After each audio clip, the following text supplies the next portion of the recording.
j'appelle Asma Attar, la sœur, qui va nous expliquer un petit peu ce qu'elle vit et comment elle le vit.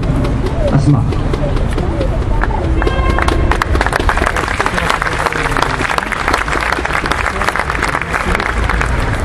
Chers amis, chers frères et sœurs en humanité, bonjour à toutes et à tous.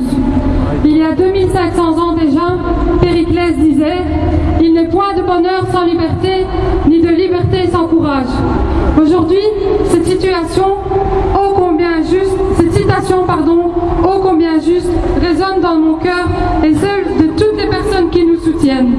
Le courage nous a aidés et nous aide encore aujourd'hui à tenir devant une situation si douloureuse qui chaque jour en nous, réveillant, nous rappelle l'horreur de la situation.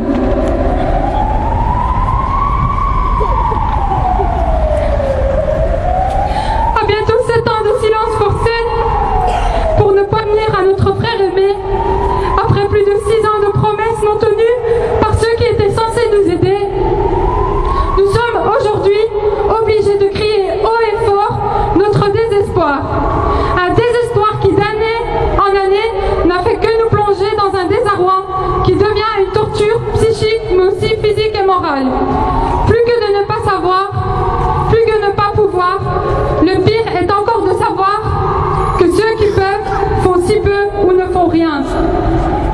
On pense ici à notre gouvernement qui, j'essaye de le dire de la manière la plus sage, a eu une attitude indigne d'un État qui se prétend démocratique et humaniste.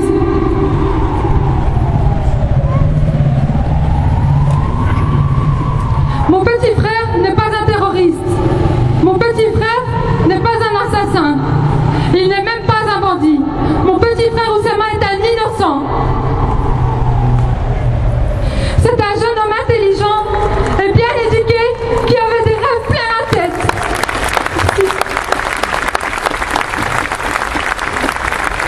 Et qui croyait en l'humanité et en son pays, la Belgique. C'est ce qui rend la situation encore plus tragique, car même notre pire ennemi ne mérite pas un pareil sort. Ne mérite pas l'inhumanité dans laquelle on a plongé. Ne mérite pas que notre pays, la Belgique, le lâche de manière si ignoble.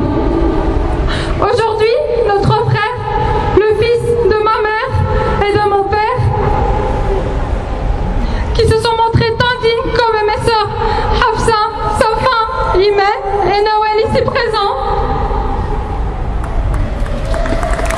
savons que le seul espoir, le mince espoir de le faire sortir est de mobiliser la population, les médias, les associations, pour qu'enfin ce gouvernement, sourd à nos espérances depuis 7 ans, agisse enfin.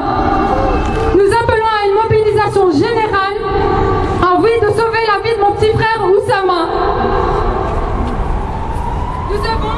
Nous savons aujourd'hui que la confiance que nous avons prêtée aux autorités n'a servi à rien. Nous pensons sincèrement qu'Oussama allait être libéré comme ils nous l'ont promis à plusieurs reprises. Nous savons qu'en plus de l'indignation, il faut y ajouter le mensonge. Chers amis, chers frères et sœurs, en humanité, savez-vous qu'en 7 ans, Oussama n'a reçu aucune visite de sa famille, malgré toutes nos demandes et malgré toutes nos démarches? Mon petit frère Yassine s'est rendu seul en Irak, dans un pays en guerre, je tiens à le préciser. Aucun membre de notre ambassade ou du gouvernement n'a jugé utile de l'accompagner ou de le soutenir. Tout ça pour essuyer un refus des autorités et pour au final même pas voir son frère quelques secondes. Il est donc revenu en Belgique sans pouvoir voir son frère. Même les pires criminels, même les pires pédophiles, même les pires génocidaires n'ont pas eu traitement aussi dégradant que mon frère. Notre frère qui est passé dans des prisons abominables,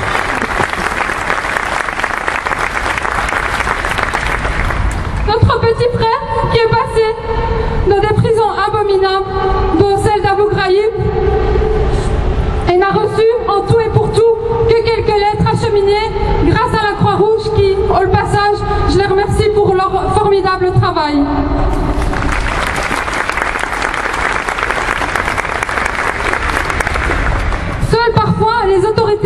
financières leur permirent de passer un bref coup de fil de temps à autre et que nous recevions comme un don du ciel. Chers amis, chers frères et sœurs en humanité, on sait qu'aujourd'hui Koussama est gravement malade. Il a perdu plus de 25 kilos et il a régulièrement des hémorragies. C'est le ministre des Affaires étrangères eux-mêmes qui me l'ont informé le 1er septembre avec un message vocal sur ma messagerie. Ceci montre bien qu'ils sont suffisamment informés de la gravité de la situation. À ce jour, nous n'avons reçu aucune proposition concrète pour qu'il soit rapatrié en urgence alors que mon frère se trouve réellement entre la vie et la mort.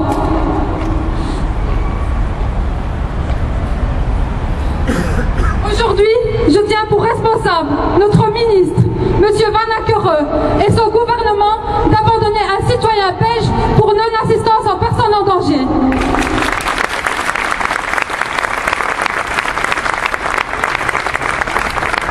À moins que ce silence coupable ne soit en fin de compte révélateur d'un état d'esprit, d'une mentalité qui petit à petit gangrène notre pays et fait de nous des Belges pas comme les autres, des Belges entre guillemets, comme l'a rappelé Anne-Marie Lisa.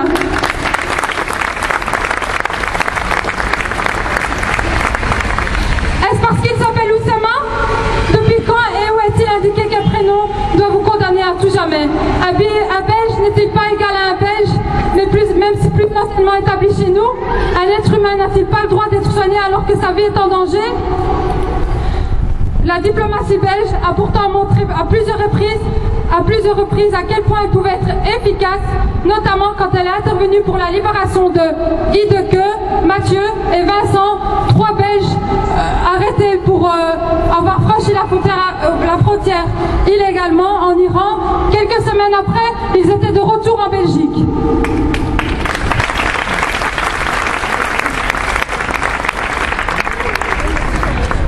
Dans le cas de mon petit frère Oussama, il ne s'agit ni de terrorisme ni de banditisme. Est-ce que vous vous rendez compte que même faire accepter une simple visite de la famille n'a pu être obtenue? Je ne peux admettre qu'il y ait un traitement différencié selon le fait qu'on s'appelle Oussama ou Jean. C'est intolérable et inhumain.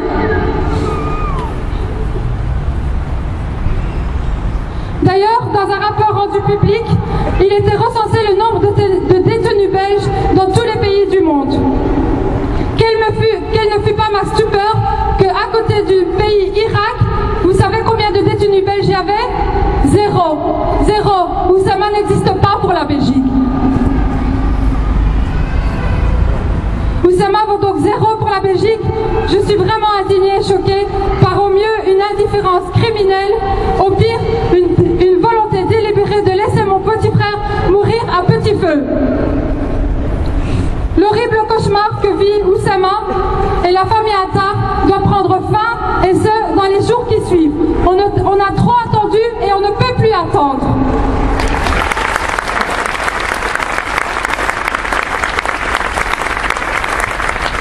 Mes parents sont à bout de nerfs, leur patience est arrivée à bout et je ne pardonnerai jamais si un autre malheur devait arriver à cause de la passivité des responsables politiques.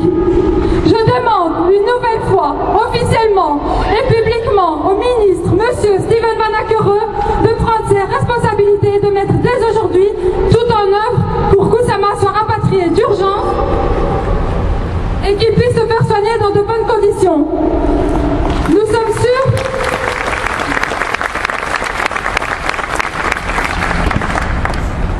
Nous sommes sûrs et convaincus que s'il y a une réelle volonté de sauver Oussama, un accord diplomatique peut être trouvé.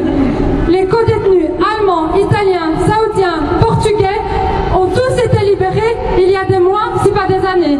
Alors pourquoi mon petit frère est-il encore et toujours traîné et baladé tel un criminel, prison en prison, pour le seul et unique motif, tenez-vous bien, d'avoir franchi une frontière illégalement?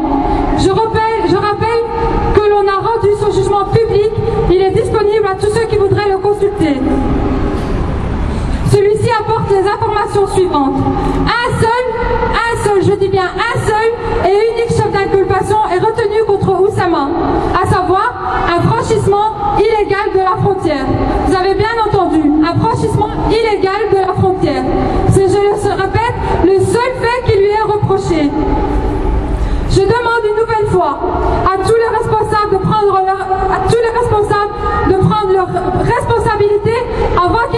trop tard.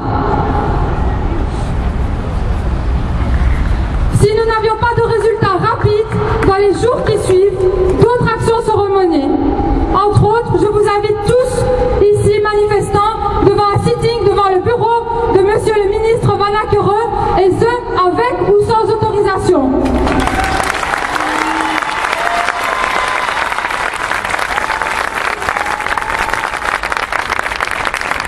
S'il vous plaît, n'oubliez pas Oussama et soyez là ce jour-là.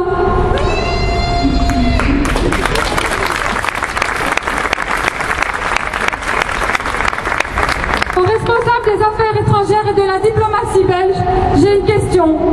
Vous m'avez vous-même informé de la gravité médicale que rencontre votre ressortissant. Qu'avez-vous entrepris pour le sortir de là? Avez-vous seulement une réelle volonté de nous le ramener vivant? Ici, devant le palais de justice, grand et majestueux, au cœur de Bruxelles, capitale de l'Europe. Ici et devant ce palais de justice qui, me dit-on, est le plus grand au monde.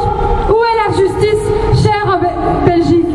Que fais-tu de tes enfants abandonnés dans des sinistres raisons, là où il n'y a qu'injustice? Où es-tu, Belgique? Toi qui promets les droits de l'homme et qui reste silencieuse devant la souffrance incommensurable d'un jeune homme qui aujourd'hui a atteint les abysses de l'inhumanité. Où es-tu, Belgique?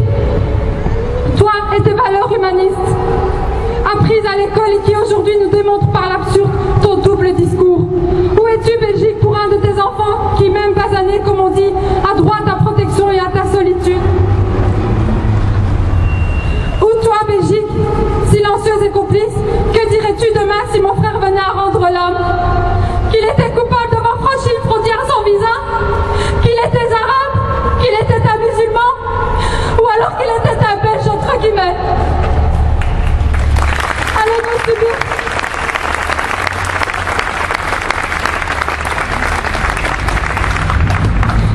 Allons-nous subir un traitement différencié à vie, comme certaines communautés l'ont vécu entre les deux guerres? Devons-nous rappeler l'histoire terrible de notre pays pour vous émouvoir ou pour vous réveiller? Pour espérer un geste en humanité? Pour toutes ces raisons, et parce que nous aimons notre pays et que nous sommes belges tout autant que les autres, nous continuerons avec l'énergie du désespoir et encore plus nombreux à réclamer la liberté pour mon frère Oussama, la dignité pour mon frère, la solidarité pour mon frère. Chers amis, chers frères et sœurs en humanité, avant de conclure, j'aimerais juste rajouter ceci. En 1963, à Washington, Martin Luther King disait « I have a dream ». Il voulait ainsi libérer et émanciper les Afro-Américains d'un racisme sordide, d'un emprisonnement mental. Aujourd'hui, et à ma toute petite échelle, je voudrais moi aussi vous dire qu'en